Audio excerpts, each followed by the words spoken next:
I'd like to call this regular Board of Education meeting to order. The first item of business is the roll call of those Board of Education members present. Secretary Goodrich, would you mind conducting the roll call? Yes, Madam President. Trustee Townsend. Present. Trustee Fields. Here. Trustee Schindler. Here. Trustee Gainsley. Present. I'm here. Vice President Lee. President Hawkins. Here. We have 6 Board of Education members, and Vice President Lee is absent this evening because she is not feeling well. We wish her a speedy recovery. Next on our agenda is the Pledge of Allegiance, and at this time, I would like to invite those present to join us in reciting the Pledge of Allegiance.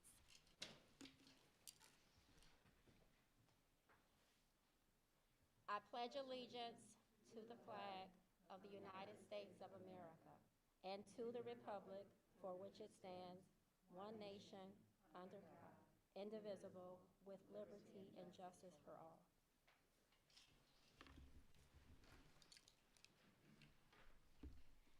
Next, that takes us to achievements, awards, and recognition. And at this time, I would like to turn it over to Dr. Zachary Ross. Thank you, Madam President. As Alex Cash has come to the district as our marketing and communications coordinator, she's really been involved not only learning from our local persons who has her same like role, but also she's decided that she wants to really engulf herself in this information by becoming a member of the National School Public Relations Association. In doing so, she has been following their classes, she has been attending workshops, she's really engrossed herself in this work. She applied recently for a scholarship to receive a 1-year membership. In addition to that, to follow up, to go to local conferences and the national conference. And she was the winner of the free 1-year membership of the National School Public Relations Association scholarship based off of her application, and they have encouraged her already to participate not only at the state level, but nationally. And so I ask that the board recognize her for the work that she's already doing to make headway, not only on her behalf, but on behalf of Ypsilanti Community Schools. We have not been a part of this organization for the last 5 years, so her being a part really connects us to not only others in her like role in the state, but across our nation. Excellent. Ms. Cash. Ms. Cash, before we extend our congratulations to you, would you like to say a few words? Hi, everyone. You can go to the mic.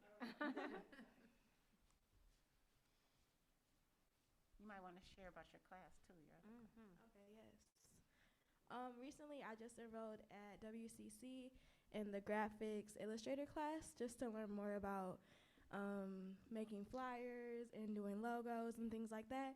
So I'm really excited to just keep learning more in that class, and I'm excited to attend the conferences. I'm really excited for that, actually. It's in Chicago this year. I love Chicago, so I'm excited to go, and I'm just glad to be here and be able to learn more about what I like to do and just work more with IPSI and just learn more about IPSI and just public relations, marketing, communications. And I'm just so thankful for everyone that's been supporting me, and thank you.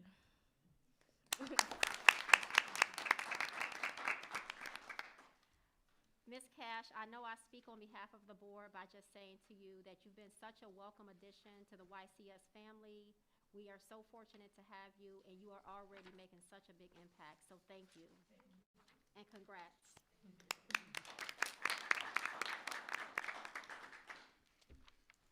The next item on our agenda this evening is the acceptance of the agenda. Is there a motion at this time to accept the agenda as presented? Madam President? Yes. I move that the Board of Education accept the agenda as presented. Thank you. A motion has been made by Trustee Goodrich. Is there support for this motion? Trustee Schindler, support. supported by trustee Schindler. All those in favor? Aye.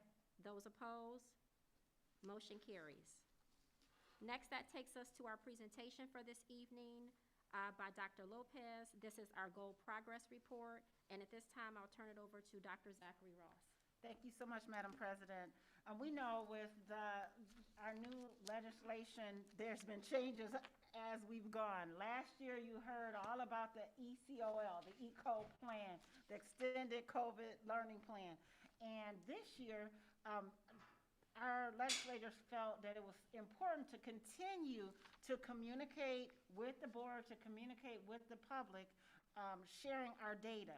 And so this report that Dr. Lopez will provide you, not only you'll see in your board packet, you'll see the actual template from the state that he has to upload to say, yes, on this first meeting in February, that we have shared the data.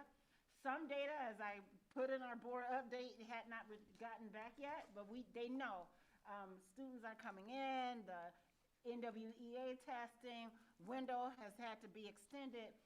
Yet, it is required that we share this data at the beginning of February, the first meeting in February, as well as at the end of the year.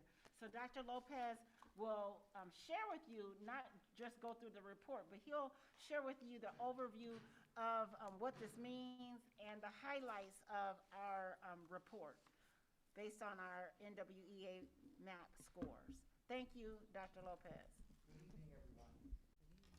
Good evening. So as Superintendent Secretary Ross had just mentioned, you know, the Section 98B Goal Progress Report is required that we do two things. Number one, if you received, there's two documents you received from me, and one of them was this document that is actually what gets submitted to the state as well as posted in the district's website.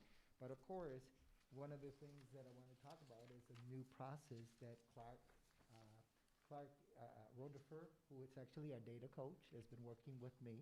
And one of the things that he wanted to do, and I said with him in conversation, that we wanted to develop a tool so that the data consistently over years and years is very presented to you in a logical way, but also with graphs.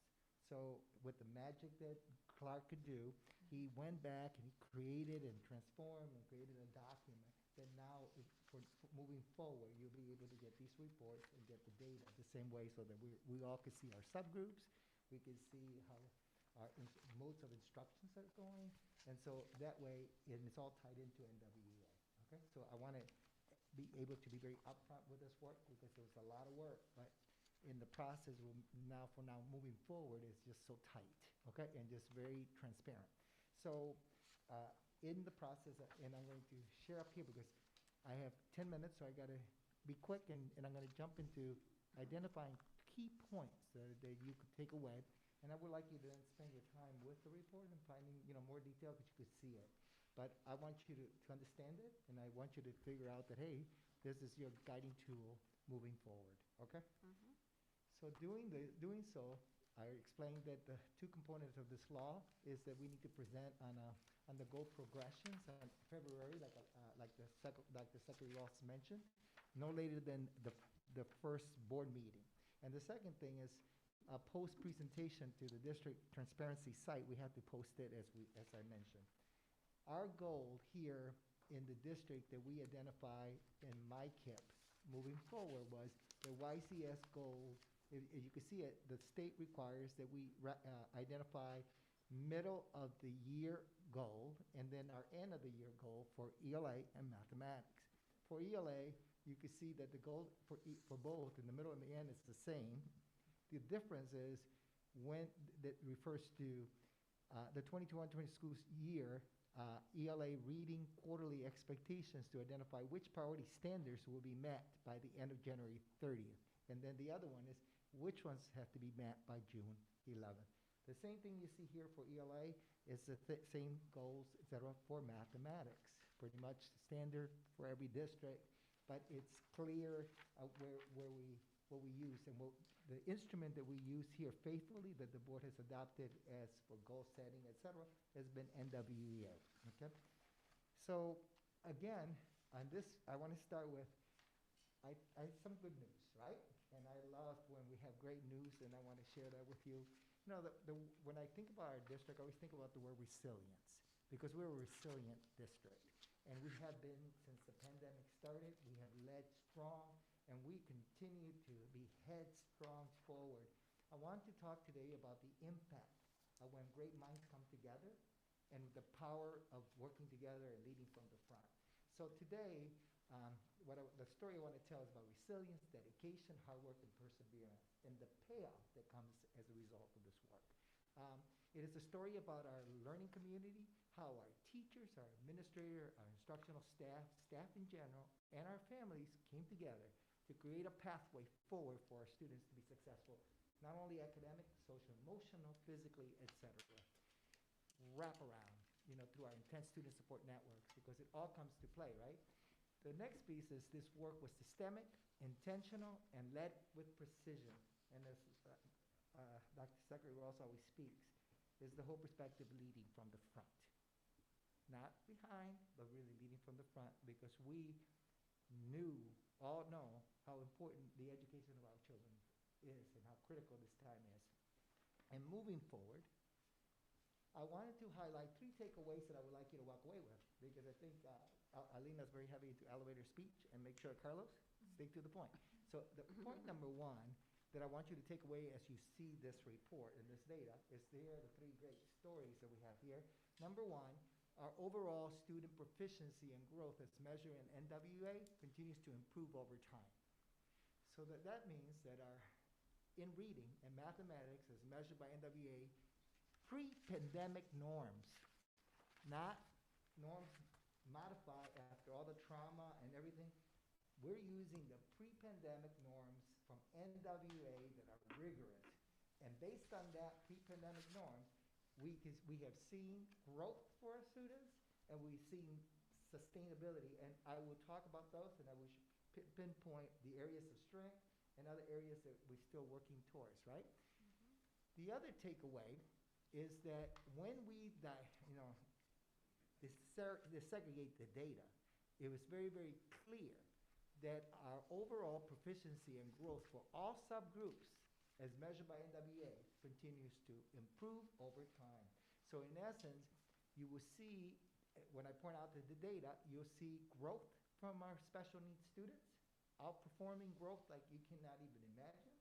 For our English language learners, which is not surprising because that team and the staff works very, very hard with 1/3 of our population, our English language learners. And the third is another subpopulation is the African American students in the district, right? I've shared in here all the subgroups, but these are the ones that we've been tracking for achievement, and you see the growth there as well as a district. So as a district, how we, looking at NWA, are making headway in the education of all students here, okay? So the third bullet that really comes from the heart for me, and that is that the quality of instruction delivered by our instructional staff, and I'm going to go back with our staff, and by that I'm talking about our teachers, our paraprofessionals, our administrators, and other staff that has been part of this vision forward, have been impactful over the last 2 years. Our data, this is real data, real-time data that we have gathered, and it is impactful. What it also communicates is that we need to continue to teach our Tier 1 district's curriculum with the fidelity and with the support of Tier 2 and Tier 3 intervention as we are, because it's paying dividends forward. So in essence, the 3 takeaway is that overall our students, general population are growing, and they're performing higher in both reading and mathematics, or close enough that it's moving in that direction. And the second one is that the subgroups are doing extremely well. And of course, there's room for growth in everything. I mean, I don't care if you were in the 90s, you still could improve to 95, so just be aware of that, okay? So I'm going to be jumping around in this report, because since I have 6 more minutes, I want to make sure that I have room for your questions, right? So we'll start with general population here, and I want to highlight what this report does. This report pretty much shows you the preliminary data that shows the average of reading achievement improved from the fall to the winter in elementary school. If you notice here, the achievement, you see the performance going up. In every single grade from K to 5, we saw growth. Not only did you see proficiency increasing, you also noticed that growth as well. There were a couple of areas where we saw some observation that irregularities, and that was grade 6 and grade 9, because both of those, because of the snow days and also because of the 2 days that we went virtual, we had to, the testing got extended to the 9th, and I really wanted to get this to you. And so we excluded those 2 populations, so you could see some gaps there. But once we get the test, you'll see those corrected as we move forward. The initial staff shortages, there's been some challenges for us, right? For certain grades, in the middle school and high school, we saw a lot of some staff shortages, sometimes irregular student attendance. That's been really challenging for us this year because of COVID, because of teachers being sick, because of so many different variables. Children in middle and high school, depression has set in. Coming back has been awkward for them for socialization period. All of these challenges have been impacting children. And Dr. Secretary also could share with you data that she knows that's current, that talks about kids who normally perform high, they're way over here, and kids who perform low are out blowing it out the water. So the perspective here is that it's very hard to identify. It's an individual by individual factor. And so for us, it's being humane, creating that space of learning, welcoming students and creating, and this is the story today of what our staff have been able to do. We got very, very dedicated staff, very intentional, led by amazing principals, because I can tell you our principals are on top of it, okay? And so in essence, you'll see that regardless of the challenges, et cetera, we're showing growth. And so here you'll see that in the next slide. So I want to make sure I'm we sorry. pause, because Yes, I'm sorry. I know he talked a lot about the secondary. Our elementary, overall, you see there has been that increase per grade. We are concerned, and we talked about, he gave you all those factors, but I don't want to give any excuses. Middle school and high school, we're looking at this dip. And so I want to make sure, board, we see it, we're recognizing and saying there's some things we need to do. And I just don't want to make it seem like, oh, let's skirt through it. No, he named several factors, yet it is the reality that as of today, when we see this dip in 6th grade and 9th grade, it alerts us and tells us, okay, we've got to look at it, see what it is it the attendance, is it staff share, what are those things, and address it. So on this slide, you see that the orange actually describes fall to fall, fall to 20 to 21 growth percentiles for our district. And then the green one, the blue bar, represents the fall to winter, okay? So, and this one is particular growth. We've seen growth over time, as you can see in the area of reading. For elementary, it's higher than for secondary, but there's growth there as well. And you'll see as we move into this percentile, so all of these preliminary reading growth measures are 36th percentile and higher, and up to the 49th percentile is what you're going to see, anywhere from 36 to 49, and really is within 40, you're in a great range, all the way to 60. So we're going to go into mathematics, and then you see here the preliminary information. Also, you see that the blue is higher than the orange, and so that means that's growth there. And if you look at the numbers, you'll see, for example, in kindergarten it was from 139 to 148. That's almost, you see the percent. So there's growth there. So when I need you to look at is those little figures and numbers that are there, because the growth is big. It's not like for some it's 2 or 3 points, but for a lot of them are larger than that, okay? So take a look at those. When you look at the grades, in mathematics, so what I was going to show you, if you look at this, the growth, you see the growth again, growth over time, right? So you see the students, their growth areas are really high. The other aspect that you're noticing in these report is that there's a lot of work that the kids in mathematics, our children are doing better than in ELA. And obviously, and we could see that even when we go into the mode of thinking, of teaching, like for example, you know that our new IPSI connected school is brand new. So getting teachers their gear and it's been, slow to go fast, but they're doing work. But right away you see that, you're going to struggle a little bit, but then it'll all balance out. So when I show you in a little bit how in-person instruction is rocking it, and then the online it's like they're struggling a little with reading, but blowing it out the water in mathematics. So in essence but as we talk to the principal, and I walk classrooms with them virtually, we have good conversations. So I want us to see that, hey, the data's there, but we're moving, we're talking, we're innovating, we're identifying the kind of professional development that the teachers need to go next.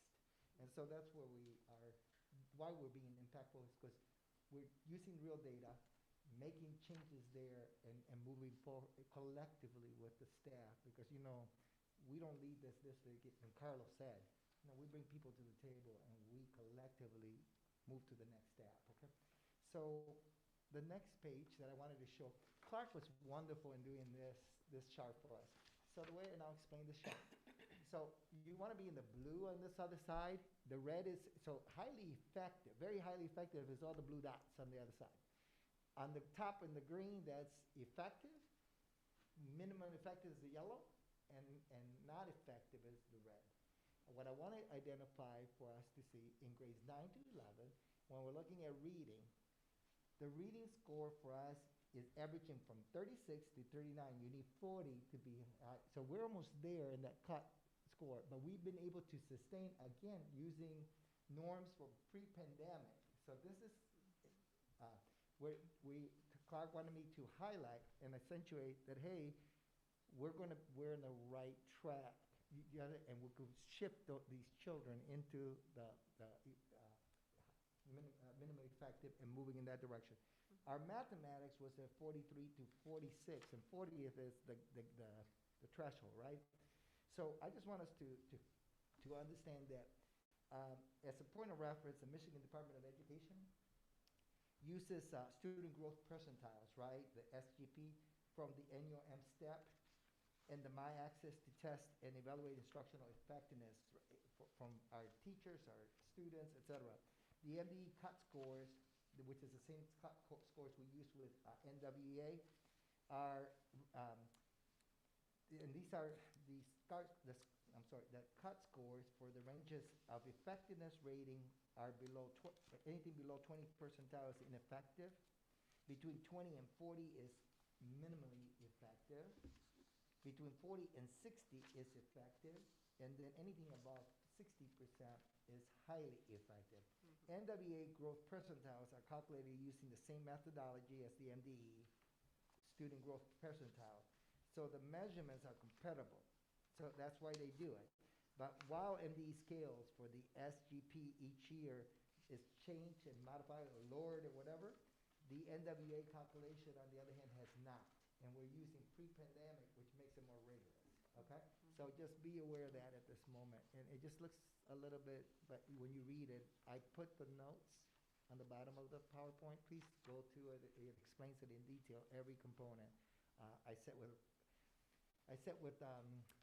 Clark back and forth because I wanted to make sure that our language is very precise and to be able to help you. And as you get into it and you have any questions, please reach out to me and I will get the answers to you.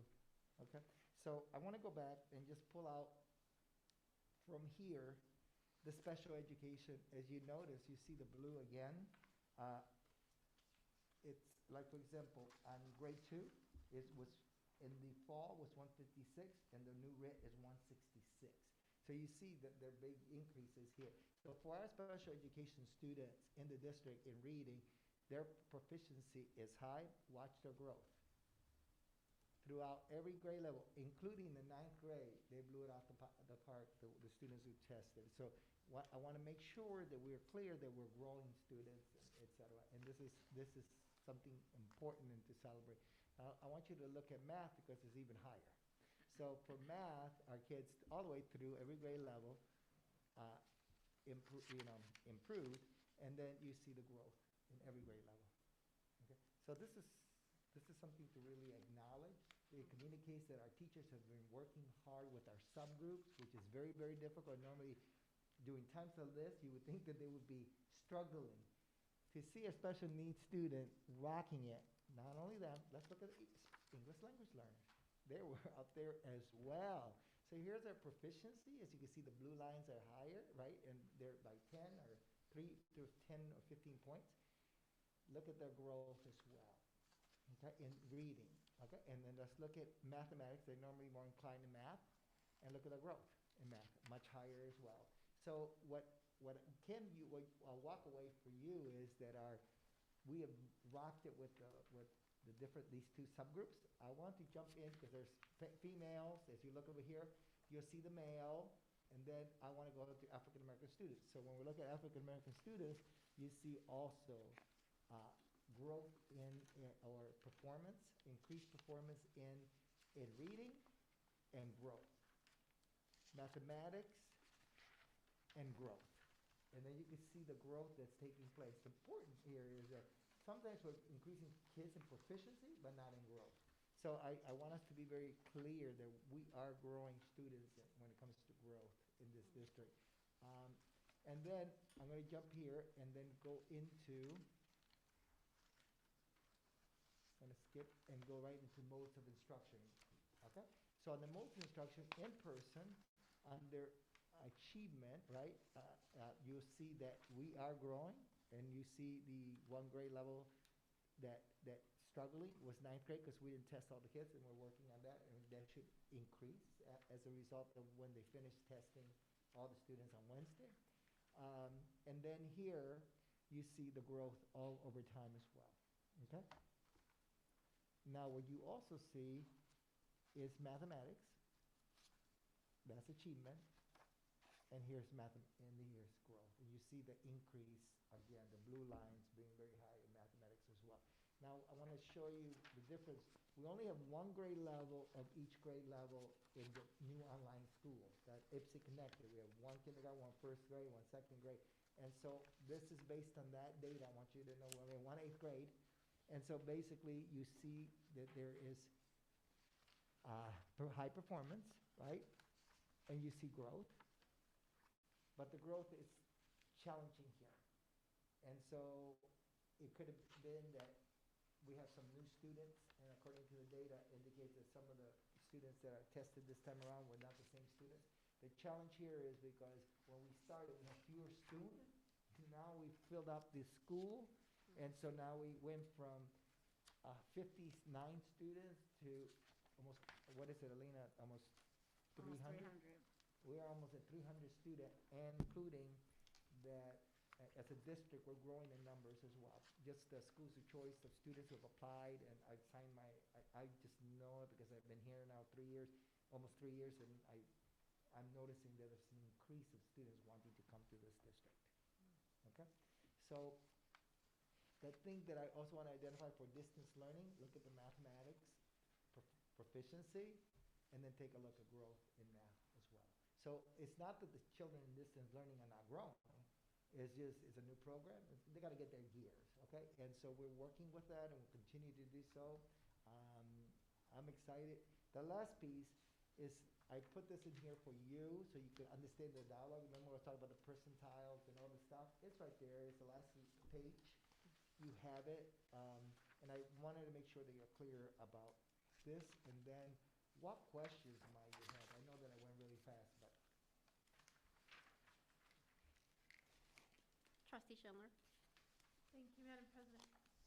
Thank you, Dr. Lopez, for that presentation. I love the graphs. My questions are, so there's a certain amount of growth that's expected from one point to another. How does the growth that we saw compare to what was expected? So what we were expecting was much lower because we thought our kids were coming from all the struggles and challenges, et cetera, that have been taking place. We predicted that it was going to be lower, and actually it was more shocking. Really,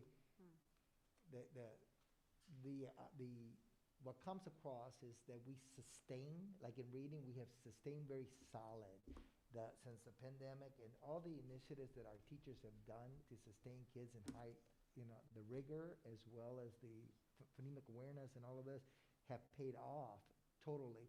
So academically, we're in a better place than we thought we would be. Mathematics, for some reason, our students struggled in mathematics when we went virtual the first time around, and they were blowing it off the water with reading. When they came back, then it was that culture shock of maybe what, and I think the conversation has been just, it's when you got used to learning all of it electronically, and then coming back to that book in front of you, it became a little, where they challenged to And usually we would look for that in the Lexile, a full year growth. That's what I'm asking. And that's where he's talking about the sustaining, because we know that in the fall, our students took the NWEA test remotely. And we talked about those elevated scores. So when they came back, we did that mid-year and kind of got back grounded again. And then we saw an increase at the end of the year for our in-person. And so when you look at that comparison, that's where he's showing you that some of those from fall 2021 to this fall, you see this big gap, like see this huge growth. But we know mid-year last year is when we got a real measure of where the students were going. So right now, it looks like instead of a slide, people talk about the learning loss, it looks like that they're where they're supposed to be, but not that whole full year additional. That was my concern, and I'm wondering if when we get these reports, if it could be benchmarked where we would expect to see that Yes. growth, so that we kind of know where people. And then I understand your question, yes. thanks.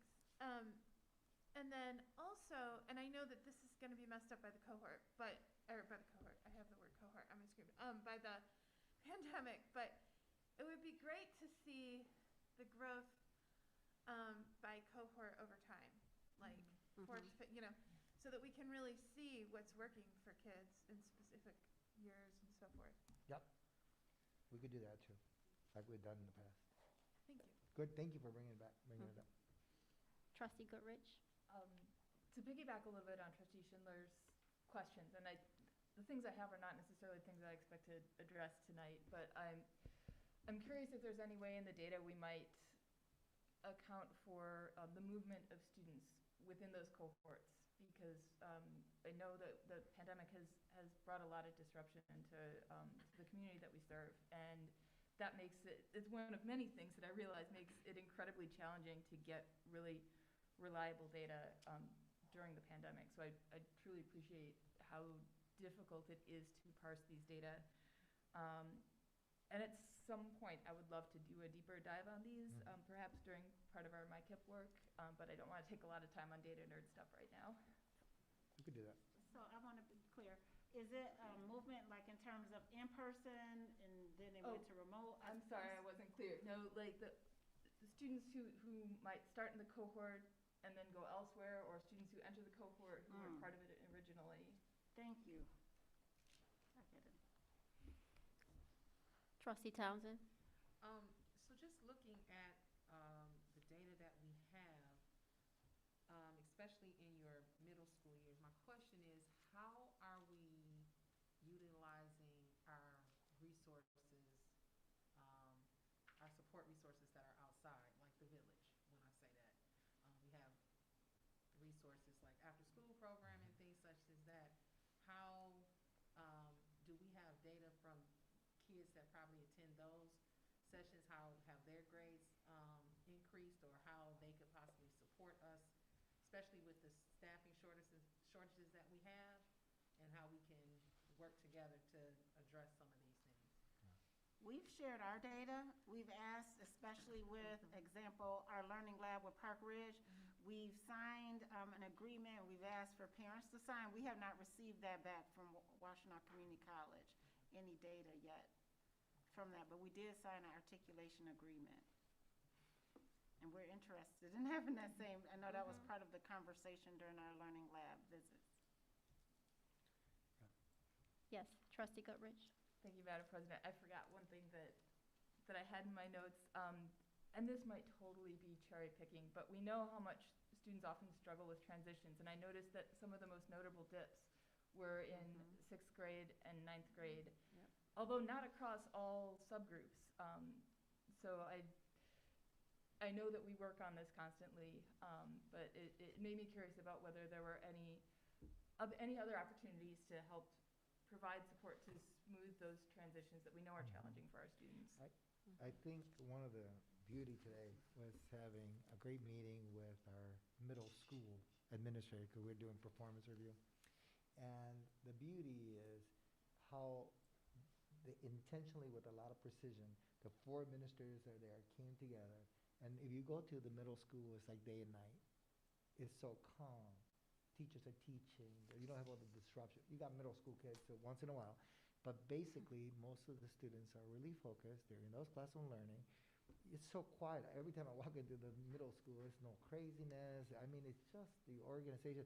But it's the intentionality, the work about really creating a humane environment where kids are seen, heard, respected, valued, and conversation. The support's are there.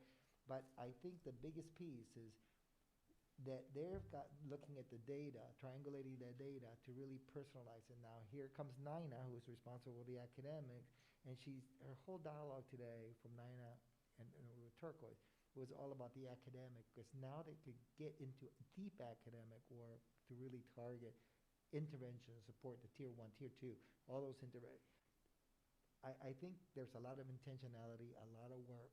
So why we keep moving back and forth is getting kids in a better space than they have been previously in this district. And I'd like to add to that.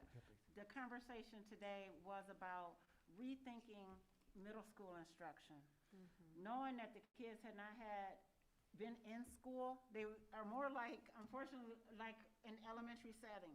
So the example that she gave was they're doing centers and saying it's okay to do centers, because centers are typically seen as an elementary opportunity, yet she was trying to encourage staff to continue with that, where students are working on specific skills, the teacher's doing a small group.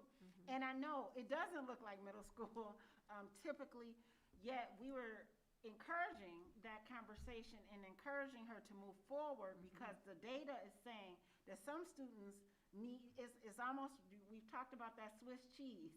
You know, students have holes in different places, and really making sure that the needs are being met. So part of the conversation was, how do we still have that rigor in the middle school, but give opportunities for students to have those breakouts in a tier 1 setting, in the classroom setting, and then tier 2 and tier 3 within the same classroom, within that subject, and make it still be appealing for the maturity of a middle schooler. And that's where that conversation really got focused on, how do we still do that? How do we model it?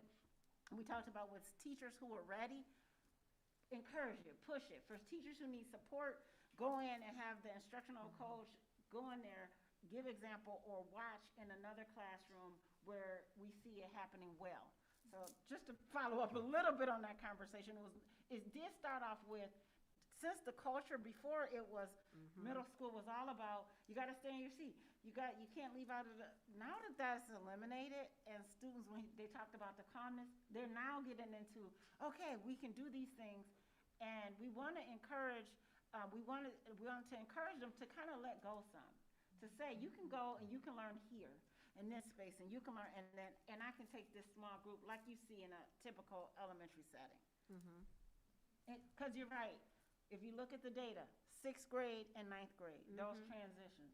And so if you talk about a 6th grader, the last time they were fully all year, unless they were in our all year in person, was 4th grade. 4th grade, Then 9th grade, they missed what middle school was like. So you do see, Ms. McCarty and I were walking into high school, and you see this little boy just running. I said, that's usually middle school you see. I'm like, slow down, slow your feet, walking feet. But that's normally the conversation we say at the middle school. But you see these types of behaviors at the high school in the 9th grade, because that's mature, in that maturity level, that's where they are in terms of what school looks like. So you're right on. The data is telling us, is giving us the indication of, yes, this pandemic was real. It was impacting these students, in particular at those transition grades, and we are seeing it. It's clear. Yes. And again, no excuse for it. It is real, and we're seeing it in black and white. I think, And we've got to give them the supports. We do. and I think that something different is happening in this district, and that is our adult service first learners. And so there's a learning, and like we're all learners, right? And we have a partnership with the MDE with formative assessment. We have from the state to all deep equity work. And so what's beautiful, including MyExcel, how many times the MyExcel, Sarah Scott says to me, ask permission, hey, other district wants to hear your teachers talking and making presentations during the MyExcel training and your principals, because there's a whole lot going on in this district. And they're interested that everybody, the biggest thing is everybody's always asking, put us with Ypsilanti, because they're innovating, they're doing this, they're doing that. The reality is speaks to the volume and just the quality of our teachers and our principals and our leaders. And leading from the front means you need to know, you need to be equipped, ready to lead from the front, or else you'll be lost. And so everybody comes from a learner perspective, means we're not all knowledgeable of everything. We come in and we bring our asset and work from there and co-create forward. I think that what I love about this district is the collaboration. No one works in isolation. We work collaborative. Even just last week in closing the school to really to go into distance learning, right? Remote learning. It was a collaborative effort. It was not like one person saying this is what we're going to do. We all came together. Like everything else in here is a collaborative discussion, looking at the data, looking at what's the most impactful thing for our children. Thank you, Dr. Lopez. I just had a couple of notes and a question, and I wanted to kind of just piggyback on something that was already said. I'll start with the transitions from elementary to middle and middle to high. Do we see in the district a need to provide some targeted supports and put some interventions in place for those students right now who are transitioning from elementary to middle and from middle to high school? Now that we are going to have a year of kind of this face-to-face learning under our belt, what things might we anticipate seeing with those transitions in terms of targeted supports? I think what I know that our administrators have been talking about was, in the past, we had the fifth graders touring the buildings and working with. And so what we're intentionally doing is that bringing people to the table to explore opportunity, et cetera. And as the more we can, is the more we, like, for example, with eighth graders, if we work with them and they could take a course, that they could get a credit before they even get to the high school. If you go to the high school, you get that credit. If you go somewhere else, you won't. But in this high school, we're recognized as a credit. So we're working on exploring those opportunities, bridging. So there's also from preschool, just so that this is the first time that I've been here, that in preschool, the kindergarten people want to go and spend a lot of time to bring those preschoolers all the way to the school to spend the time. So Daniel, for example, are going to do. So we're looking at not only from pre-K to K, 5th to 6th, and then 9 to 12, and then 12 on, because we need to make sure that our kids are transitioning to amazing opportunities. And I'm right to the answer. The I'm answer is We're doing number one, the principals, and that's where Ms. I keep saying Nina. What is her last? My brain. I'm only doing first names, which I shouldn't. But Ms. Harris has been working on. Okay, this is what's happening in those classrooms. So very specific when we talk about first instruction, tier 1, what is happening. Also, Grizzly Learning Camp. There's 2. Our training is next, I think, for the staff, Wednesday and Thursday. Dr. Coscarella already has the platform there. We're encouraging those, especially those transition grades and those staff. They actually did some work last year in the same with transitions. And again, this year it'll be the same thing, because it is going to be needed. It continues to be needed. And we've got to think about how we can give this learning all year round versus just in our classrooms. Right. The other thing is when he talked about the partner, we've been having continuous meetings with the community college. So Anthony Williamson is there through Park Ridge and what they've been offering, even with their current after-school opportunities. And then as we presented last board meeting, the funds that we got through the Ann Arbor Community Foundation, working specifically with the middle school, with the cohort of our African-American males. And that program will go throughout the summer. So there are some real targeted things that are happening now in terms of what's happening in our actual cohorts, in the class, in that cohort setting, since you know they're in 6th grade, 7th grade, and 8th grade, they're separated, but also what we're doing in addition to with Grizzly Learning Camp.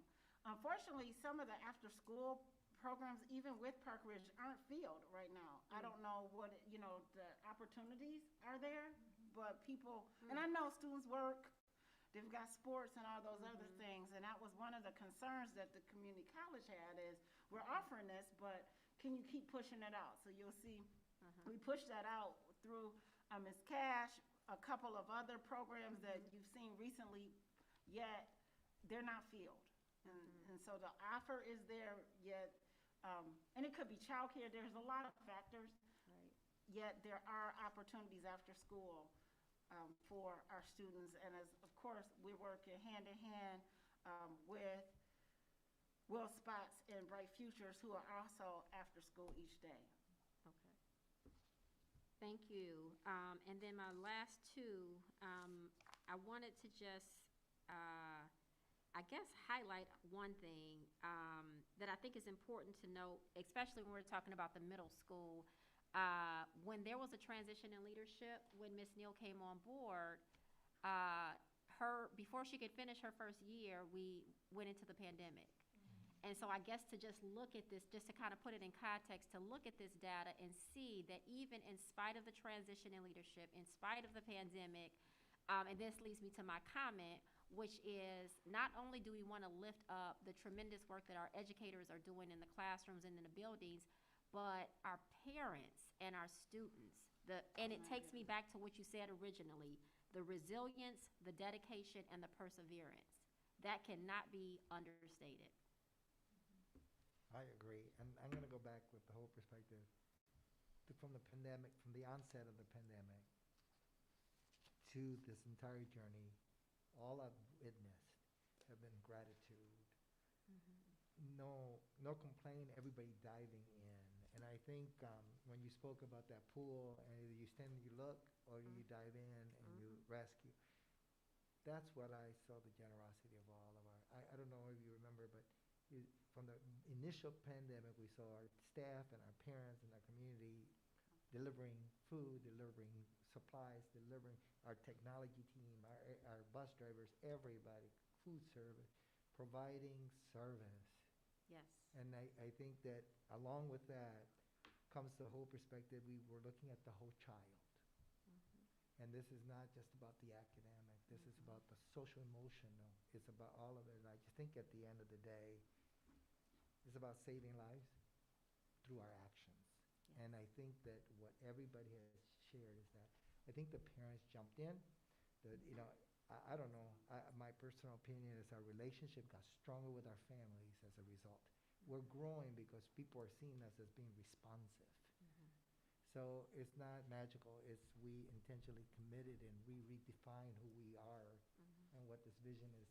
And I just think that's the payoff is that stronger together means something here. It really does. Saving lives means something in here. Yes. And so I just think people live to this core, and it's hope for a better future, hope for our children. And I think at the end of the day, even when an educator feels that they're stressed and they look at that child, they go that extra mile. They may complain to you, an administrator, but on the side, they do everything possible. And to me, kudos to every single person here who has been part of this movement for all of us. Absolutely. So thank you.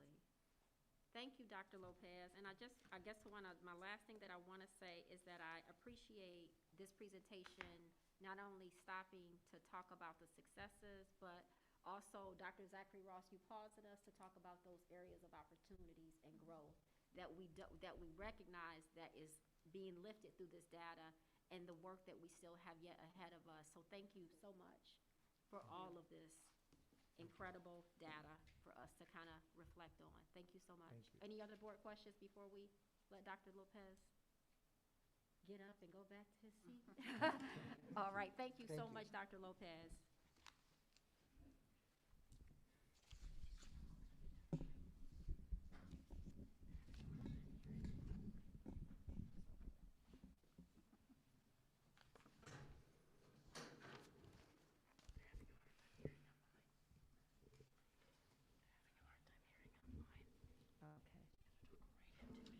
Okay, I'll make an announcement too. Board members, if you could, I think those who are watching are having a hard time hearing us, so if we can speak directly into the mic.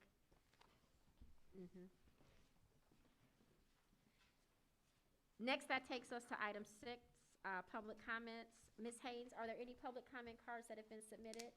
No. Okay, thank you. That takes us to item 7, which is the consent agenda. At this time, is there a motion?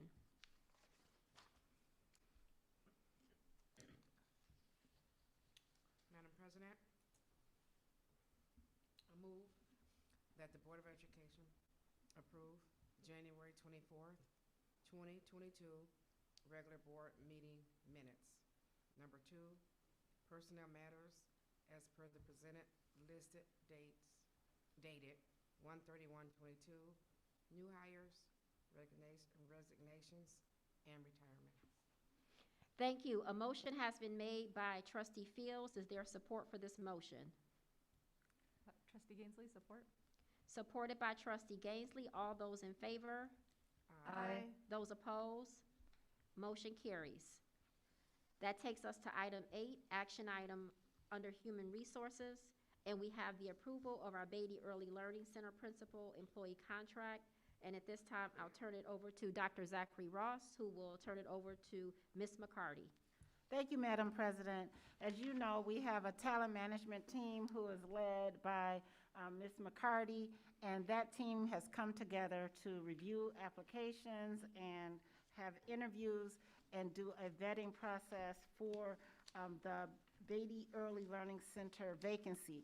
And Ms. McCarty will now share the background and information regarding the person who has been selected to move forward for the board to consider for tonight.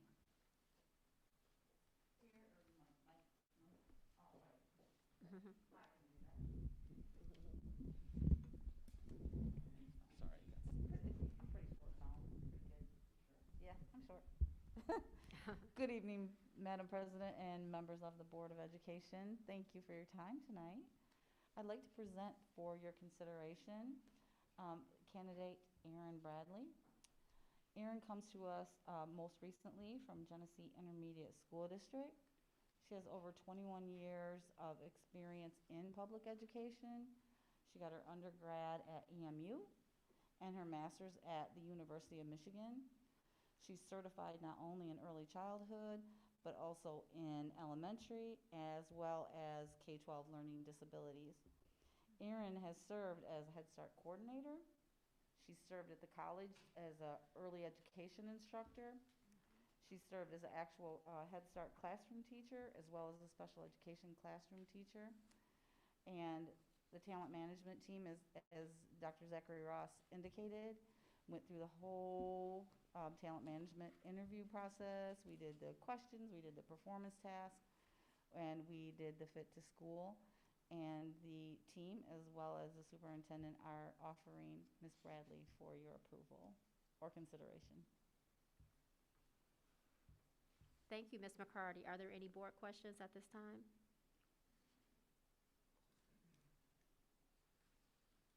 Okay.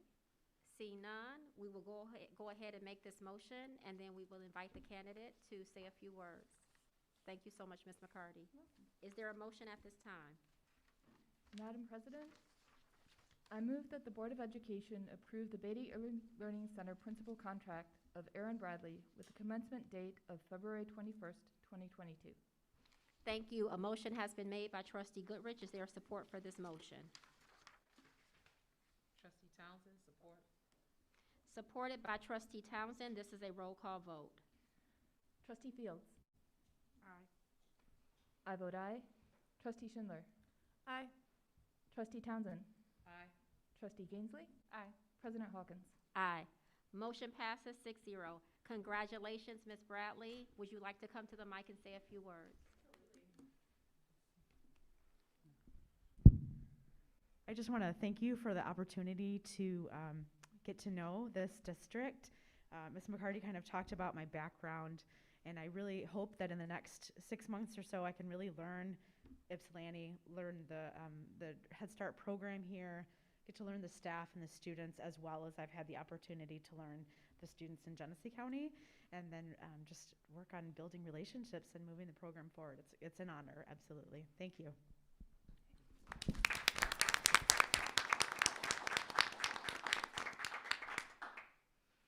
Thank you again, Ms. Bradley, and welcome to YCS. Next, that takes us to action item, we're at number 9 on our agenda, and this is the acceptance, it's under Student Affairs. This is acceptance of a field trip request, Ypsilanti Community High School, RCTC Culinary, February 2022 to Lansing. Is there any background information that we need to know, Dr. Zachary Ross, before we make this motion? Well, Chef Gardner's here, and we are just excited because the students will be there competing against the peers from across the state. I don't know if Chef would like to give any additional information since you came out tonight.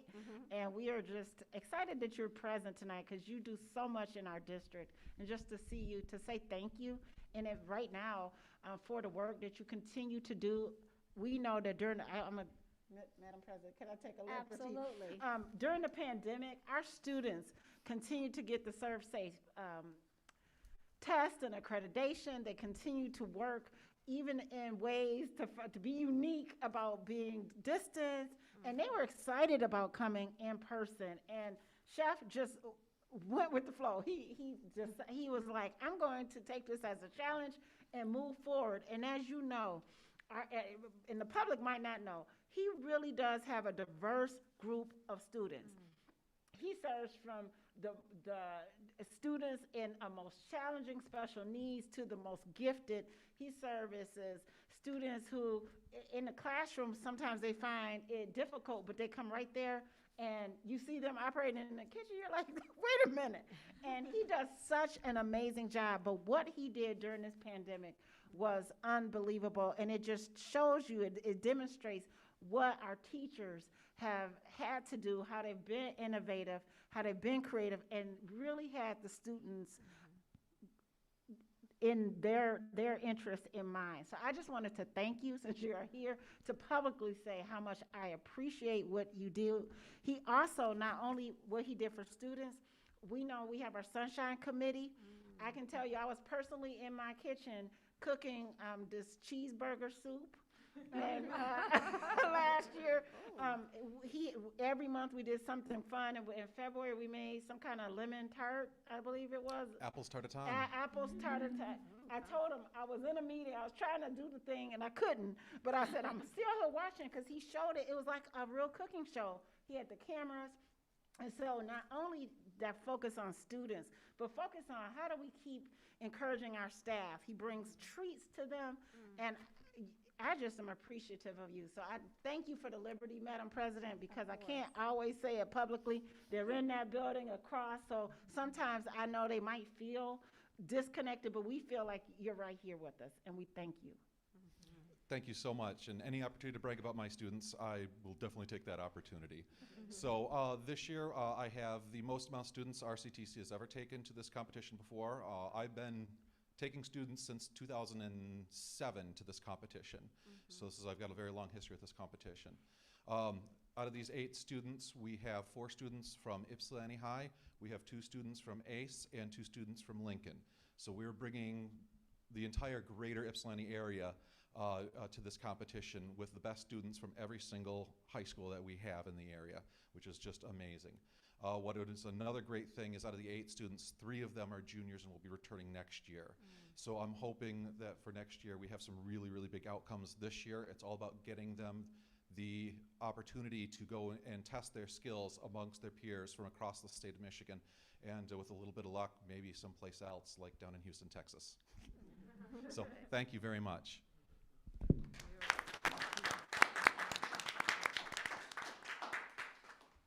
Thank you, Chef, and we hope to hear how everything went when you come back. So all the best to you. At this time, is there a motion? Madam President, Trustee Townsend, I move that the Board of Education approve the overnight field trip of the Ypsilanti Community High School culinary program to Lansing in February 2022. Thank you. A motion has been made by Trustee Townsend. Is there a support for this motion? Trustee Fields, I support. Supported by Trustee Fields. All those in favor? Aye. Those opposed? Motion carries. Next, that takes us to action item under Business and Finance, acceptance of Bloom Roofing Systems contract for the Ypsilanti Community Middle School roof. Any background before this motion is made? I'm going to ask Mr. Rose to come forward, Director Rose. Thank you, Mr. Rose. Just quickly, this is in alignment with our sinking fund schedule. Ypsilanti Community Middle School is scheduled for the 22-23 school year, so we're just getting things in line for summer work. It was slated for $380,000. We came in under that at $336, and we're able to avoid some markups in material if we're able to approve this by June 1. So that's what we're here for. Thank you, Mr. Rose. Is there a motion at this time? Madam President, Trustee Townsend, I move that the Board of Education accept as presented the Bloom Roof Replacement Proposal, Ypsilanti Community Middle School, Section C, E, F, K, and N, roof project in the amount of $396,450. Thank you. A motion has been made by Trustee Townsend. Is there support for this motion? Trustee Fields, I support. Supported by Trustee Fields. All those in favor? Aye. Those opposed? Motion carries. Next, that takes us to the acceptance of the Capoeira International, I apologize if I did not pronounce that correctly, International CDO Mangalat LLC lease.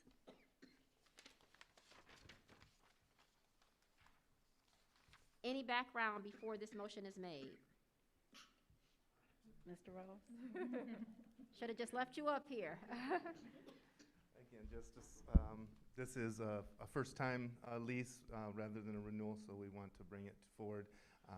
This puts us at almost full capacity at Chapel. We have 3 spaces left, and 2 of them are being looked at as we speak, adjoining rooms. So looking to fill that space to support the district financially and offset cost.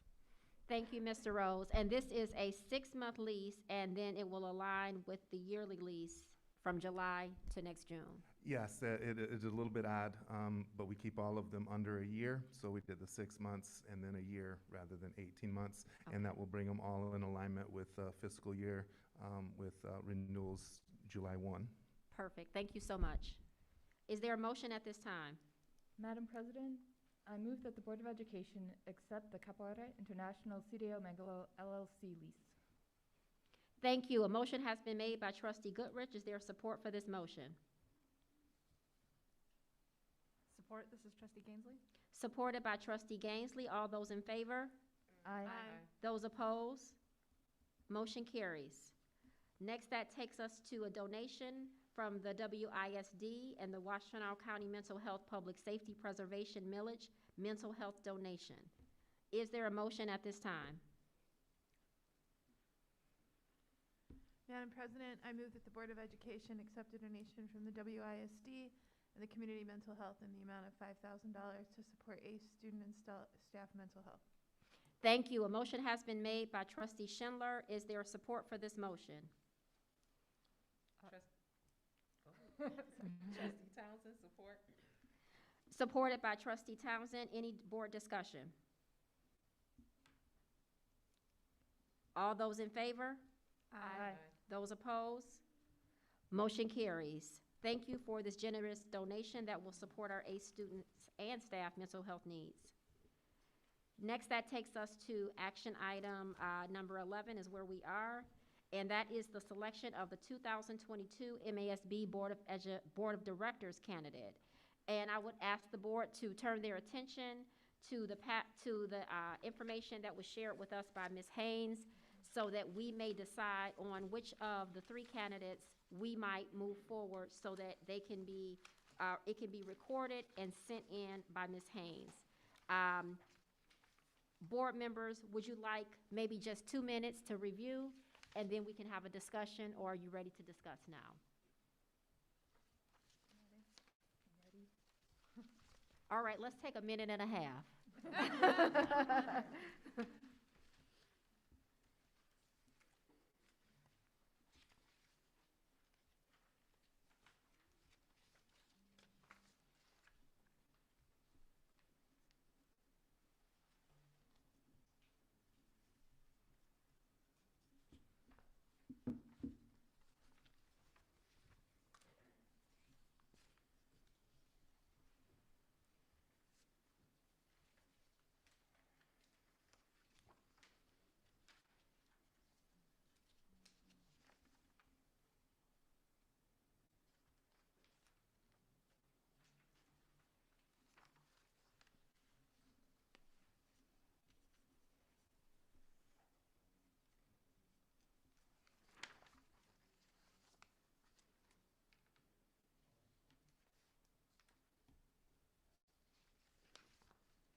Does anyone need more time?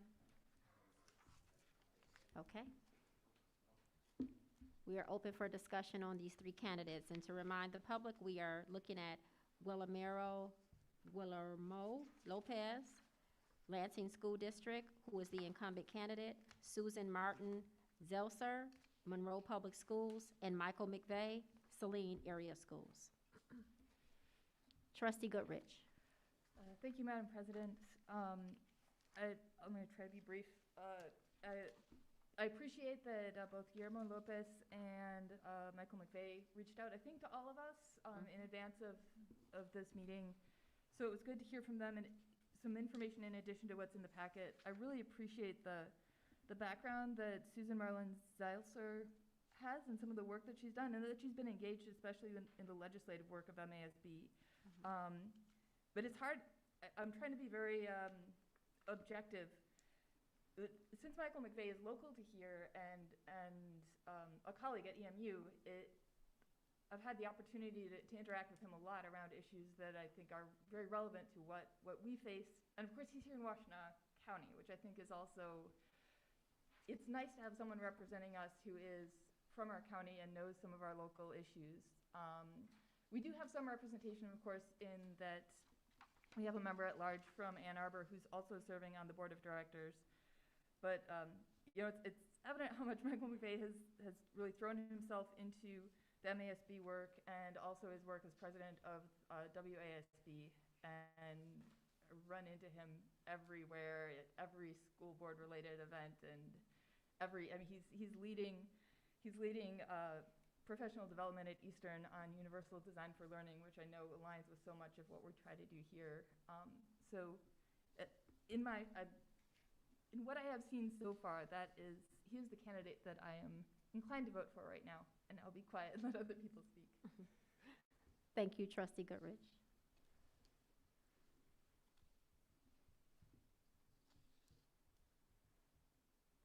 Well, I'll go next. Go ahead. Well, okay.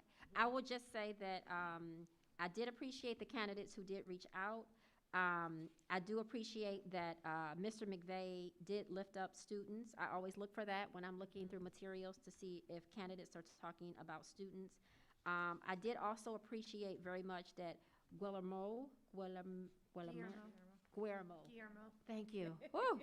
I think names are important, and I do not like to mess them up. That's one you don't see very often. Yes, I'm just like trying my best to. So I did like that highlighted in his was lifting up the need to continue the diversity, equity, and inclusion work that we know is so important. And then I like Susan as well because there's a lot of special education background that she comes from. And I like what she had to say. She didn't reach out, but it does seem like she really has her finger on the pulse in terms of the necessary supports needed for those students who might be facing challenges and how we need to advocate for students with special needs. So I don't know if I offered much other than to summarize the three candidates, but I do know that we have an incumbent, and he, the DEI work is diversity, equity, inclusion work is something that I think is really important, especially in this time that we're living in. And that I did like I said, that Mr. McVeigh did talk about students and community. Trustee Gaisley. Sure. Appreciate that insight, Dr. Hawkins. And I think I also, again, appreciate all three of these candidates. MASB is an important part of our work, and also, like school board, another volunteer job. And so it's always great to see highly qualified people who are excited to serve in this role. I think I would also, out of the three candidates, lean toward Mr. McVeigh, partly because I know him. He's someone who, has been, out of all of the other school board candidates in Washtenaw County, there are only a couple of them that I really know fairly well because they've gone out of their way to, make those bridges and show up at events and really actively reach out to members in other districts. And Michael McVeigh is one of those people who has really, gone out of his way to try and engage other boards. Mr. Lopez has been, he seems great, but he's been our MASB rep from our area since I've been on the board, and the email we got from him was the first time I'd ever heard his name before, other than when we vote on him. And so, I'd really hope that if we maybe elected somebody, if we maybe give someone else a chance, that hopefully they might be more active in engaging local districts. That's all I got. I don't know any of these people, so, but I will say that in this day and age, to run for an office and not to mention DEI work is stunning to me. Sure. That's all I'll say about that. I don't know any of them either, but I know the name, because I remember he reached out and I was able to read some of his background, so I do appreciate him reaching out, letting us know who he is even before we came here. I think that's important because he's trying to, make us aware that he's, what his work is going to be and what he plans to do to help for that. So, so if I had to say, all the candidates have good backgrounds, really hitting on that, but I think Michael McVeigh has a lot of areas that are important as a board member, and when we look at his MSAB and his CBAs and the things that he's really pushing, and he's really excelled a lot in a lot of these areas, I think that's meaning that he's trying to gain a knowledge. He's trying to show that he's really in this game to win it. You know what I'm saying? To show that he's one of a reliable participant in the knowledge and the background. So if for me, I would say Michael McVeigh as well. I'm gonna mimic Trustee Schindler. I don't know any of these candidates. All of this is nice on all of the candidates. What's gonna be important for me I'm gonna lean on the board on this one, is how are they gonna benefit YCS? We have some unique things that we have challenges with, and we need somebody to represent our region that's going to really help us truly move forward as a district. And so, like I said, I will lean on my fellow members of the board in regards to this selection. But whoever it is, yeah, I'm gonna need you to do what you gotta do for us. Thank you, Trustee Townsend. I guess the only other thing I will say about the candidates is just to kind of echo what Trustee Schindler said, and just kind of, I look at what's said and kind of what's not said, and trying to kind of glean, like, you know, what exactly, I understand, like, I've done this, I've done this, I've done this, I've done this, but like, where's your heart? Where's your passion? Where's your energy? Where's your commitment? And sometimes that can't come through on paper, but I do think we know that, you know, one of the controversial issues right now is a lot of districts talking about DEI work. And so I think for a candidate to be brave and courageous enough to lift that up in their statement, to me speaks volumes, because we know that we are not going to advance this work without everyone coming together and supporting it and advancing it and moving it forward. So I don't know why the other candidates didn't mention it, and maybe they are DEI work champions, but I think to say it is something that, to me, it speaks volumes. And I think these are all great candidates. But again, I look at what's said and kind of what's not said, and that is kind of what helps me to make my decision. So I think I'm saying all that to say is that I probably would lean towards the incumbent candidate. But I think these are all great candidates. I think either one of them could serve in this role and really do a nice job. I don't know them other than what's on paper. And two of them reached out and one didn't. So that's all I have to go with. Any other board comments? What's the will of the board? I'm struggling because I agree that it seemed a strange thing not to be mentioned by all of the candidates. I also know that saying a thing and doing the work are two different things, and I just don't have any information to gauge whether there's any disconnect there with Mr. Lopez. But yeah, it's hard, and they all look very good on paper. So I would just say also that regardless who we select, I think we need to make sure people understand the expectations that we require in our representation. So I think, you know, going forward, we just have to be a little bit probably more vocal about that. So, you know, maybe they would understand. Because, I mean, really, everybody, this is election season for everybody. Indeed. If I got to go around and say this and do the work, then whoever we have to represent us for the School Board Association need to do the same thing.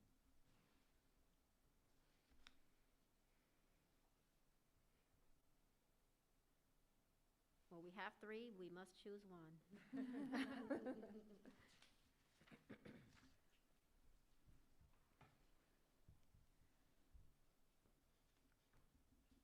What is the will of the board? Shall we go around?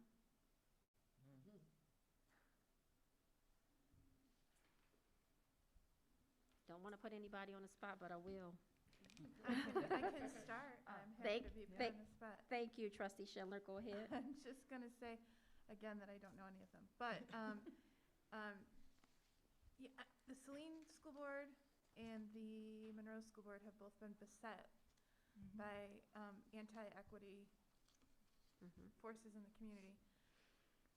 And so maybe these folks are gun shy, and maybe these folks are committed, but, you know, have just learned to not say it.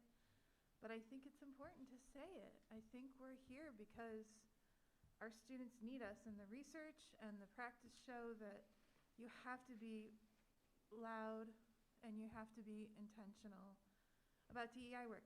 Now, Mr. Lopez doesn't say what DEI work he's lifting up, so listen.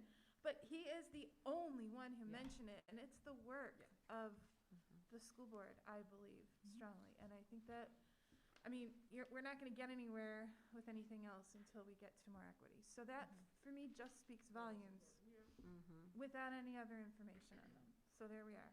But that's real important to me. Yeah.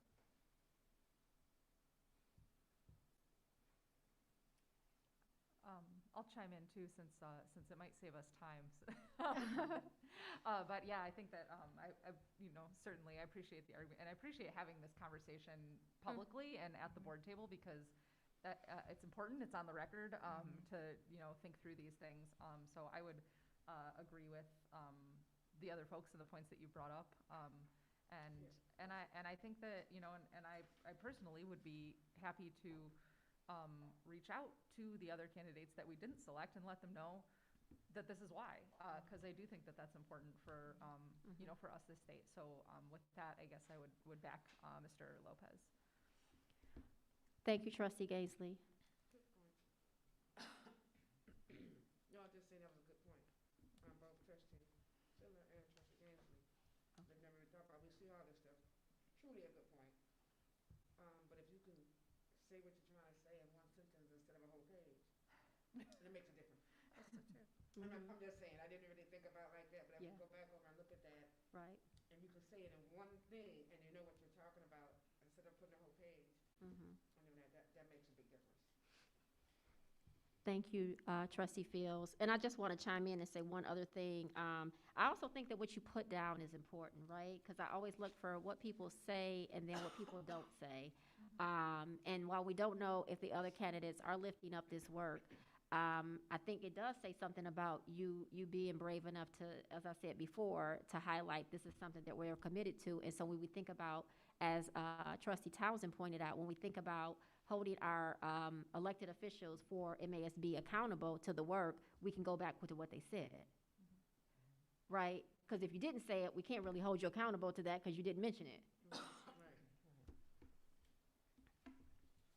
So is it the consensus of the board that Mr. Lopez is the candidate that we want to move forward? Yes. Yes. Yes, okay. Thank you, board. Do we need to make a motion? We do. Would you like to make that motion? I'm already talking, so I guess I will. Thank you. Madam President, I move that the Board of Education approve Guillermo Lopez for the 2022 MASB Board of Directors to represent our region. Thank you. A motion has been made by Trustee Gaisley. Is there support for this motion? Trustee Fields, I support. Supported by Trustee Fields. All those in favor? Aye. Those opposed? Motion carries. Next, that takes us to the adoption of a resolution to provide flexibility regarding daily attendance requirements. Dr. Zachary Ross, would you like to say anything about this before we take a motion? Thank you, Madam President.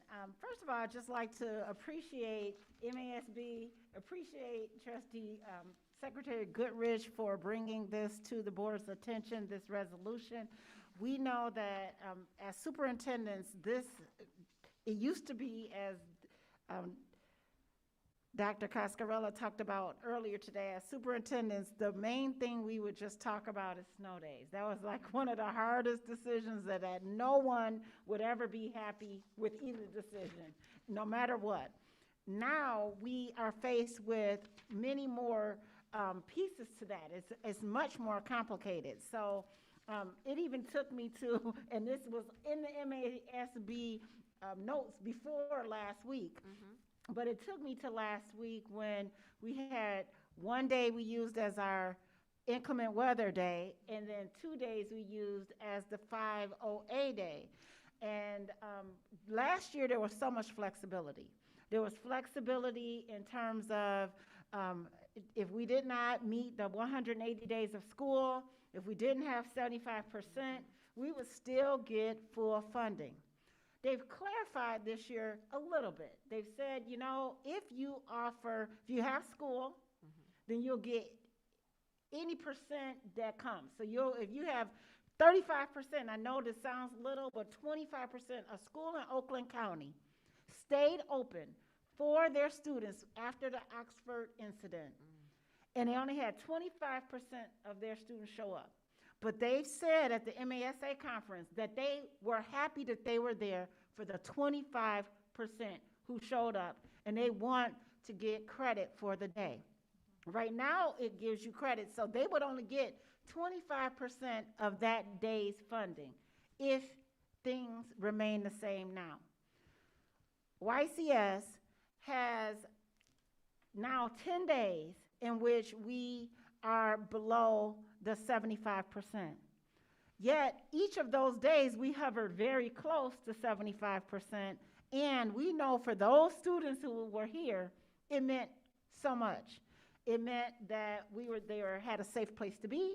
They had instruction, they had the camaraderie with other students, they had food, they had all the things that are offered that we know our staff do phenomenally. Yet, it is going to impact us in terms of what we receive in funding. So that's the 75% piece. We are given 6 days that we can choose. Now, we used to call them snow days, but board, they're inclement weather. We had for some schools, we had just staff shortages. We had whatever reason that we don't have schools. We have 6 forgiveness days. And then beyond that, we can contact the state superintendent for 3 additional days that he may be able to grant us. The challenge is, as superintendents, collectively, we've joined together, just like MASB has asked you to do in looking at this resolution, and saying that if we remain open, it's almost like this whole T-shirts, the solidarity with Oxford.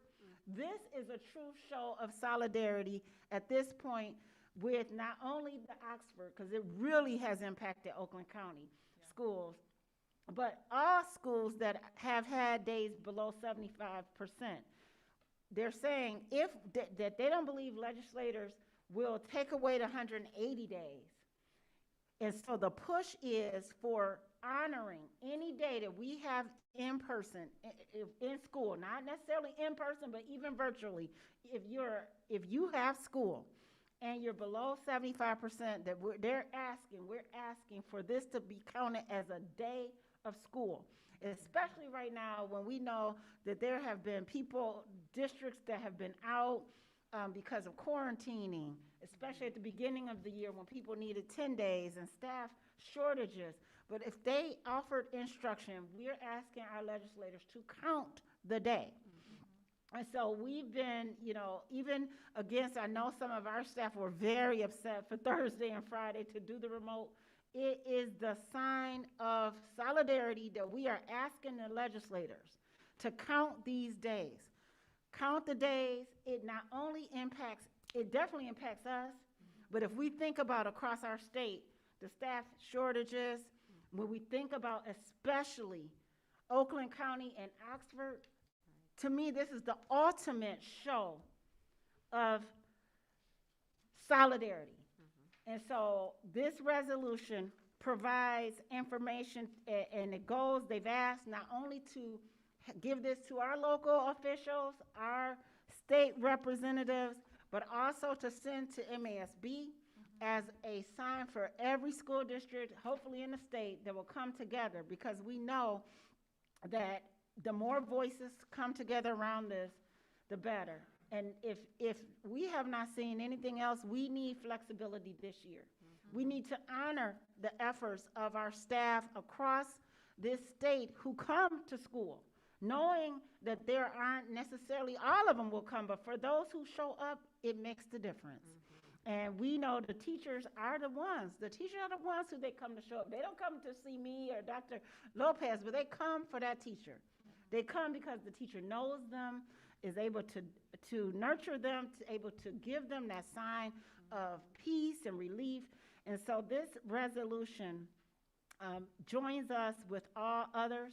I love the fact that it talks about illness, staff shortages, non-credible threats, because I didn't mention that. But we also had days in which Ford ELC was remote, and the Ypsilanti Community High School was remote. And this addresses all of those, including the inclement weather. And so oftentimes people only think about inclement weather, but if you go throughout this year and think about all of the situations that we had in addition to the pandemic, it's now more than ever that we need to have some forgiveness. I know Trustee Goodrich had read about this and brought this here, but I certainly appreciate this very much. Thank you so much, Dr. Zachary Ross, for highlighting so many areas that all districts are really facing right now in this pandemic, and all these other issues that are being dealt with. And I really appreciate Trustee Goodrich for hot off the press bringing this forward. It didn't come as timely as we thought it might, but it came nonetheless. And so I would be remiss if I did not ask you to read this resolution. And then before you do that, I would like to invite any board members who would like to offer any comments before the resolution is made. There's no pressure to. I just want to make sure I open it up so you have an opportunity to say something before the resolution is read. Yes, go ahead, Trustee Goodrich. I just have one. Thank you so much for everything that you shared, Dr. Zachary Ross. This has been a topic at every state and county level legislative related meeting I've been to, and it's I just so deeply appreciate the hard work that our teachers and staff and administrators do to serve our kids every day, and I find it just galling that you can do all of that and then be told that it's only worth partial credit, and that you have to get a financial penalty if you fall below this magic threshold. So I'm really grateful for the administration supporting us in bringing this resolution forward today. Any other board comments? Yeah, I also Thank you, Trustee Goodrich. I agree, and I really appreciate Dr. Zachary Ross, you really illuminating the issues that this policy is causing. I just wanted to, and also thank you, Trustee Goodrich, for bringing it forward. I think it's just it's really critical, and it was before the pandemic too. So this obviously pertains specifically to this school year, but even prior to the pandemic, this 75% limitation really disproportionately punishes urban districts. And they're, districts where families already have, more higher rates of having, transportation challenges, housing, other things that might prevent them from being able to come to school every day, gets you closer to that 75% and closer to the chance that you might miss a school. And so, miss a day of school, or not get to count a day when, 60% or 70% of your students and teachers did come to school and did provide education. And so what this rule does, this hard and fast rule, is it punishes districts for staying open. And that is just so wildly unfair. And so I appreciate this resolution. I hope we will share it with our entire countywide delegation. But I also just, as Trustee Townsend mentioned, it's an election year. And some of our folks, many of you I'm sure have gotten phone calls already from people who are planning on running for state representative, and they asked what our priorities are. And this is absolutely something that I've brought up to them, is that this pupil accounting needs additional surveillance, because I think that, and it's something that most people, if you're not in education, most of the legislature, they're not thinking about it. It doesn't occur to them. It seems like a fine policy. And so I think that they don't understand the impact that it has on districts. So I just want to kind of drive that home, that this is really critical for this year, but it's not going to go away next year. And so it's something we're going to need to continue talking about. So appreciate you bringing it forward. Yes. Thank you, Trustee Gainsleigh. Any other board comments? The only last thing I will say is just that to hear Dr. Zachary Ross speak with such passion about this, and just to think about our district in particular, and how we've had staff, our principals, everybody who touches our children in our district really come to school under some really impossible conditions because we're in a pandemic. And I think to then penalize, to push, keep schools open, but then to say, keep them open, but keep them open at this rate so you can get your funding, just doesn't seem like it centers equity. And I appreciate the comments being made. I appreciate the resolution coming forward. And I would really appreciate if our legislators would move on this. Trustee Goodrich? Whereas the Ypsilanti Community Schools and many others across the state have faced challenges in maintaining in-person instruction due to illness, staffing shortages, non-credible threats, and inclement weather. And whereas when our attendance rates fell below 75%, we faced the tough decision of closing for the day or facing a financial penalty. And whereas many districts may be nearing or have already surpassed the 6 days that they are permitted to close, the Ypsilanti Community Schools is currently at 4. And whereas by lowering the 75% district-wide attendance threshold for the 2021-2022 school year that is required by MCL 388.17013, districts will have more flexibility to maintain in-person instruction. And whereas this change would remove the financial penalty associated with offering safe in-person instruction even when presented with lower than average attendance. And whereas this flexibility would also help schools avoid extending their academic calendars to mid to late June, creating more challenges for families. And whereas if current trends continue and flexibility is not given, more than a third of Michigan school districts will be forced to make up school days by extending the school year. And whereas while the calendar year is only beginning, the school year is nearly halfway over, so eliminating this policy that disincentivizes in-person instruction is a matter of great urgency. Now therefore be it resolved that the Ypsilanti Community Schools Board of Education urges the legislature to act now to provide flexibility for districts and adjust the 75% attendance requirement found in MCL 388.17013. And be it further resolved that copies of this resolution be shared with the representatives and senators for the Ypsilanti Community Schools District. Thank you. Is there a motion at this time? Madam President, Trustee Townsend, I move that the Board of Education approve the resolution to provide flexibility regarding daily attendance requirements as presented. Thank you. A motion has been made by Trustee Townsend. Is there support for this motion? Trustee Fields, I support. Supported by Trustee Fields. All those in favor? Aye. Those opposed? Motion carries.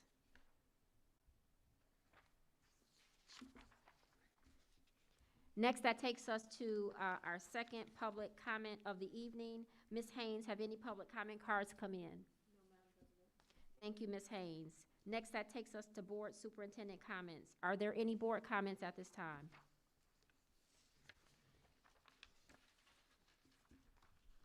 Madam President, I do have one. Yes, go ahead. Just to remind you all that we have the YCS is doing the Black History Series, and we want to make sure that we have good representation on Wednesday for Just a Kid from IFSI, and then the scholarship event on the 10th. We have a great lineup for the scholarship, and I just want to make sure that we continue to share and make sure that our students get this free money. Okay, we got over $100,000, and I want to make sure that our students get this money. Thank you. Thank you, Trustee Townsend. And I just want to say in your announcement about reminding everyone to attend the Just a Kid from IPSI, our very own Trustee Townsend is going to be one of those featured. So congratulations. Thank you. I also want to just mention before I forget that Vice President Lee wanted me to make sure that attention was brought to the flyer regarding Michigan Works, and I've already been in communication with Ms. Cash about it so that we can get the word out about this amazing opportunity for youth to take advantage of internship opportunities through Michigan Works, mentoring, professional development. It is a really great opportunity, so I know we're going to continue to have information get pushed out. I appreciate to see it in the district newsletter, and then I know those dates will be out as well, so I just wanted to make sure I mentioned that at the board table. Any other board comments? Yes, Trustee Goodrich. Thank you, Madam President. I just wanted to quickly say, since this is the first in-person meeting I've gotten to go to with this this streaming setup, how much I appreciate it, and I think it's not only valuable for giving our community access to our meetings even when they aren't able to attend in person, but it was also made it much easier for me to vote on the consent agenda because I could actually verify the minutes because I was here with you virtually, even though I couldn't be here in person for our last meeting. So I really appreciate all the work that went into setting this up. Thank you, Trustee Goodrich. Any other board comments? Okay, seeing none. Dr. Zachary Ross. Thank you, Madam President. To talk about what Trustee Goodrich just said, I'd like to again thank our tech department. We know that we got messages that we've got to get our sound. We are working on it, and I feel like we're going, and we appreciate the feedback. And we appreciate those who are able to listen in and take the time to listen into the board meetings. So we know that our community, as Dr. Lopez talked about earlier, has really been engaged and encouraging the school board, encouraging administrators and teachers. And so, you know, as we talked about Stronger Together all this time, it has not changed, and we appreciate every single one of them and all of the feedback. Next, I'd like to again welcome Erin Bradley to the team. I thank you, board, for her approval tonight. And I would be remiss if I did not thank Danielle Harden and Stephanie Wilson. They stood in the gap during the time between the transition. It's a close-knit staff there at Beatty, and they are amazing. And Ms. Bradley, I cannot wait for you to meet them, because they are an exceptional staff who are in charge of the most incredible little ones that we have, the youngest ones we have in the district. And so I'm looking forward to working collaboratively with you. In terms of the resolution tonight, again, board, this is very important and near and dear. As you've been hearing about these, that this is going across the state in every meeting, we know that some of the pieces that are going forward, people are asking for the 40%, and that's something already in the books. But I on purpose talked about the district in Oakland County with 25%. I didn't do that just on the fly today. I did it because the 40% still won't be enough. You know, we want to ask, if people come in person and the district is, you know, it's already hard enough as the superintendent to make the decision. If the teachers came and showed up, the students who did come to show up, oftentimes when we have those low attendance, teachers are calling home. Teachers are doing things and still planning on behalf of those students. It needs to count.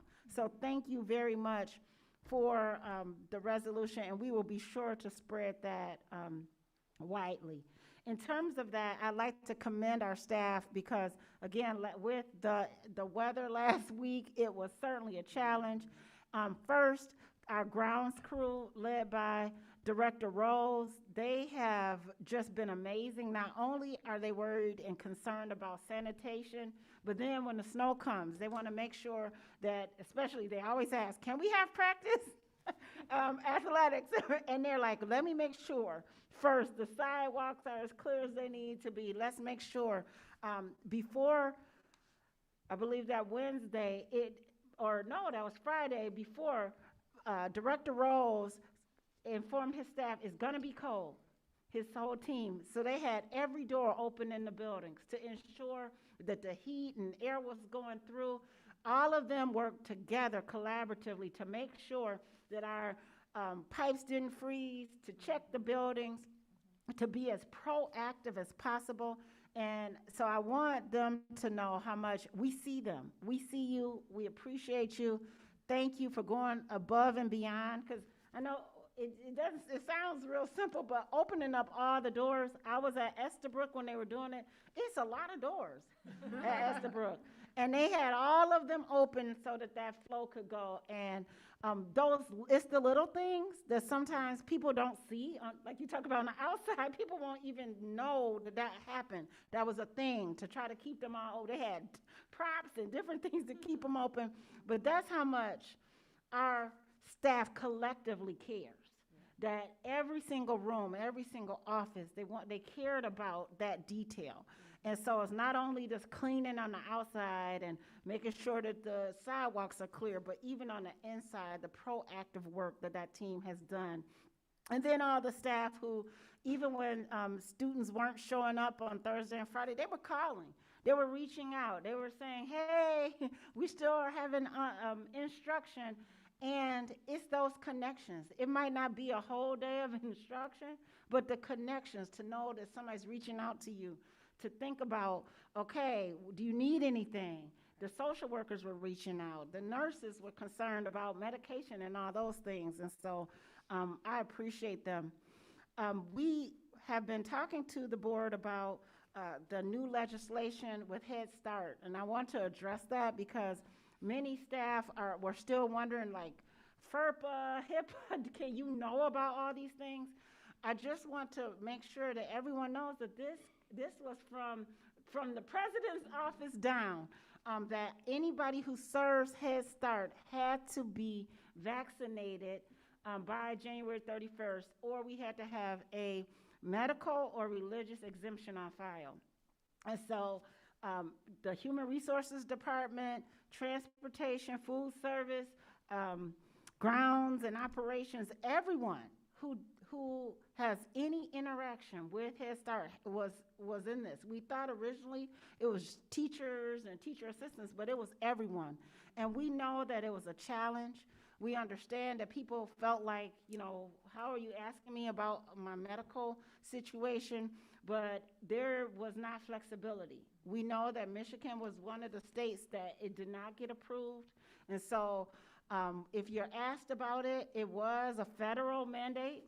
We could not continue to have the Head Start, or we wouldn't receive funding to be able to service, again, our youngest ones. And so we did comply. There were some people that did need to be moved because they were not vaccinated, but we have to follow. If we're receiving federal funds, we have to follow this federal mandate. And we didn't share their status with everyone, but it is something that we had to do. So I want to make sure that's addressed, because I know that was a concern, and it was not a way that, as the district, there was not any appeal here. People have gone to the ISD. ISD couldn't appeal it to state level. This was federally mandated. You had asked me to follow up on February 28th. I did follow up with Mary Kerwin, our MASB representative in terms of facilitation. She will be here February 28th to conduct the board workshop to continue the long-range planning work with the board. I have contacted Dr. Carter Andrews, have not gotten yet confirmation, but that is April 25th. So we do have some time on that. Yet I wanted to make sure that I clarified that in the calendar we have February 28th as the board workshop for continuing the long-range planning work with Mary Kerwin. Excellent, thank you. I was just writing some notes.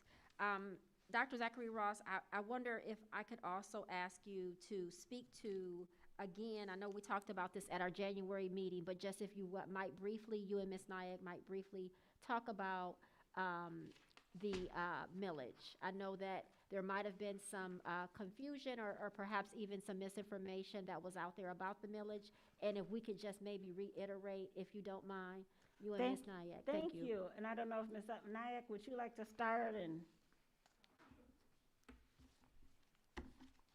then I will continue if there.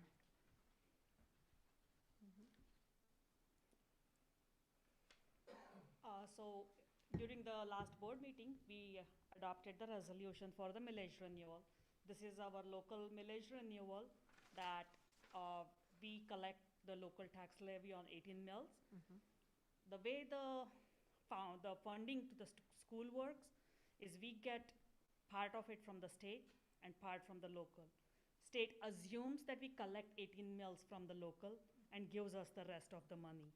So to make sure to continue to receive this funding, we have to do this millage renewal.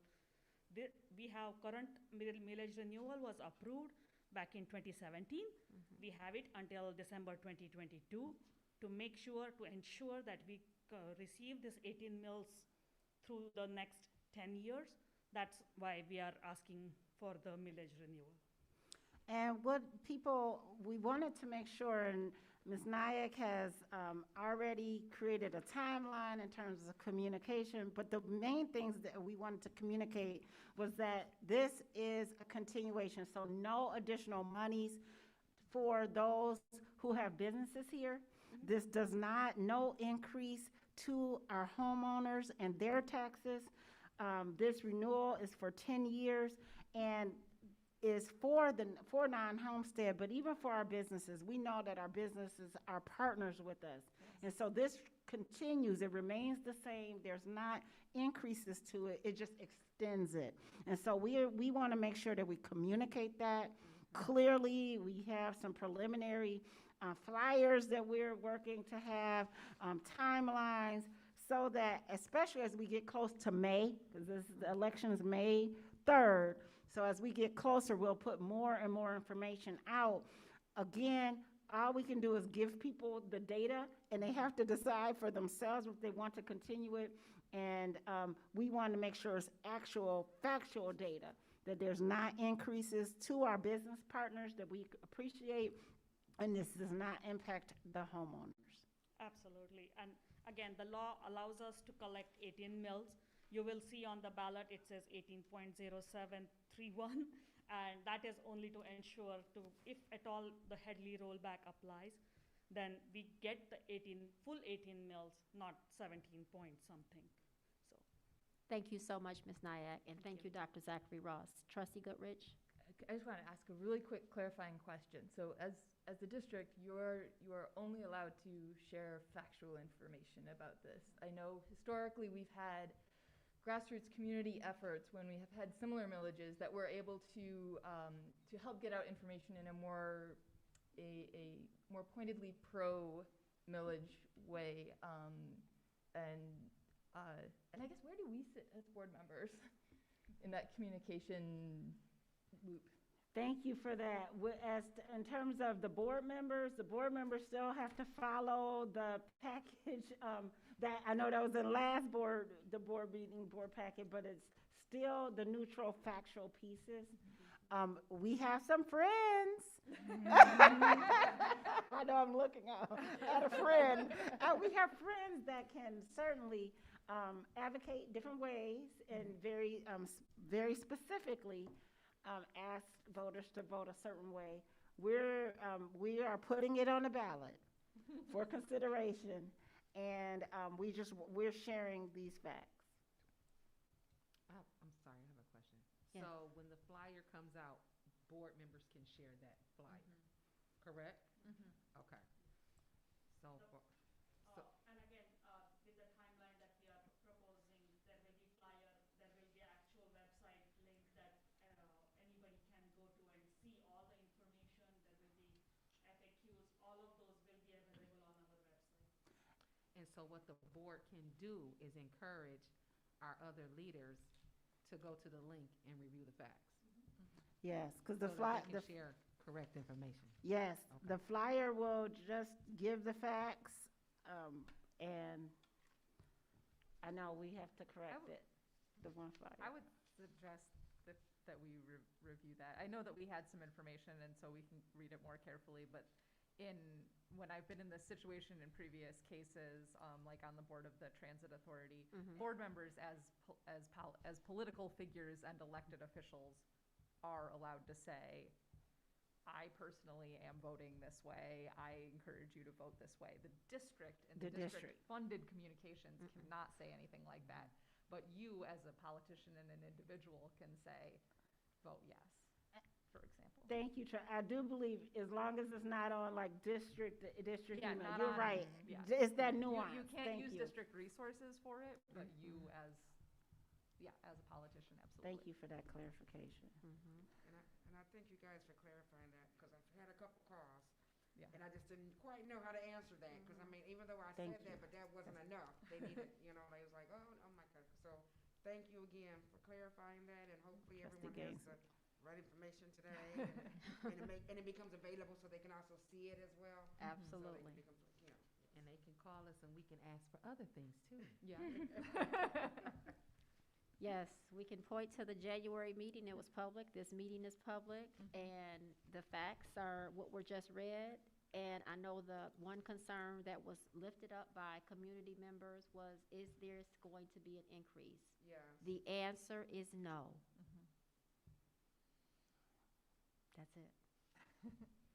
All right. Dr. Zachary Ross, any other comments? No, thank you, Madam President. You're welcome. Board members, are there any other comments? Seeing none, we are adjourned at 8:28 p.m. Have a good night, everyone. Be safe.